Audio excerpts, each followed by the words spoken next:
Imagine a quiet, dimly lit car speeding through the night. Two figures sit in the front, one behind the wheel, the other beside him. There's a tension in the air, a sense of immediate danger narrowly escaped.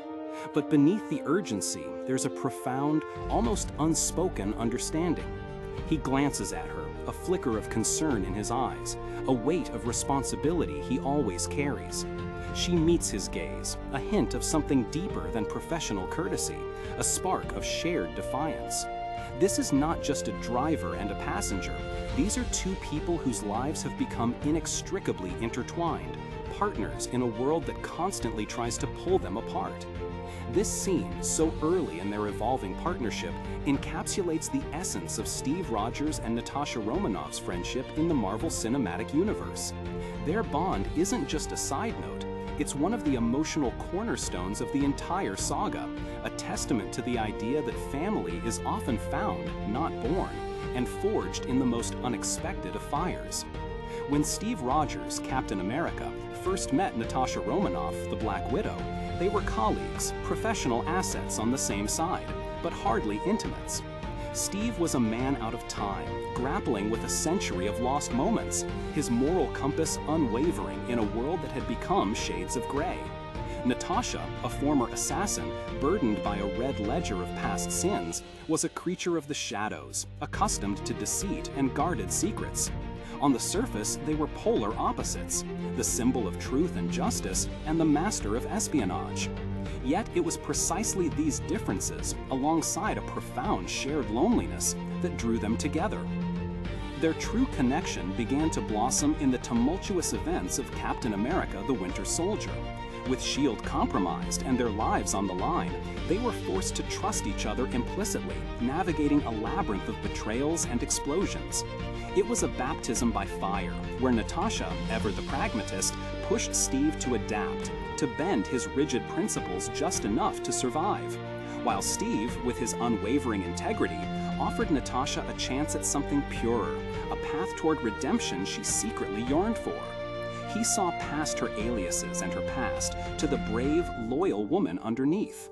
She, in turn, challenged his idealism, not to break it, but to temper it with a healthy dose of reality. This period was critical. They shared stories, not just of missions, but of their souls.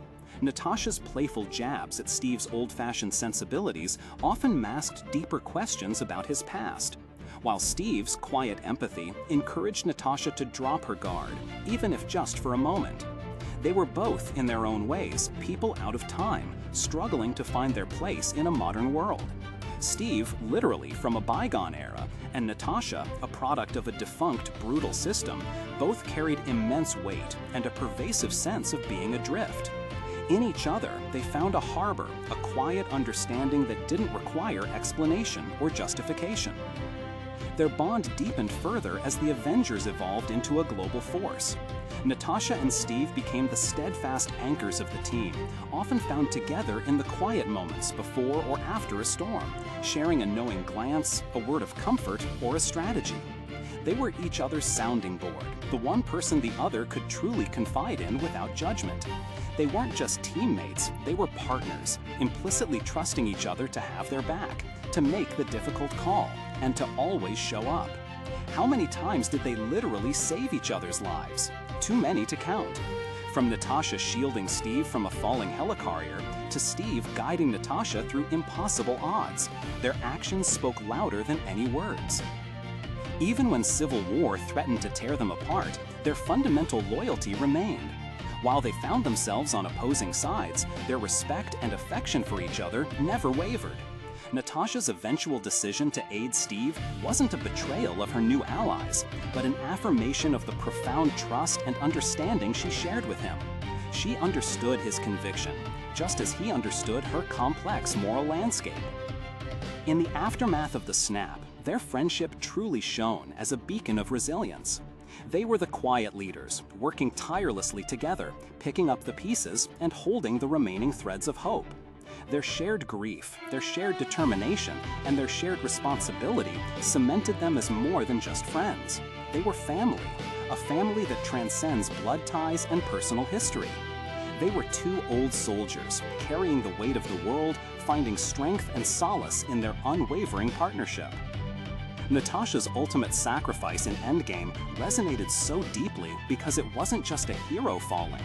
It was a profound loss for Steve, for the team, and for everyone who witnessed their quiet, enduring bond. She didn't just give her life for a stone, she gave it for a chance to bring back the family she had built, the family that included Steve. And Steve, in his own journey to return the stones, carried a piece of her, a silent testament to the partner he had lost. Their friendship reminds us that true family isn't solely defined by genetic ties, but by shared experiences, unwavering loyalty, and unconditional love. It's about the people who stand by you, no matter what, who see you for who you truly are, and who help you navigate the complexities of life. Steve Rogers, the boy from Brooklyn, and Natasha Romanoff, the spy from the Red Room, found in each other a kindred spirit, a quiet home in a chaotic universe. They were partners to the end, a spy and a soldier whose bond enriched not just their own lives, but the very fabric of the stories we cherish. What are your favorite moments between Steve and Natasha? Do you recall a specific scene that perfectly captured their unique friendship?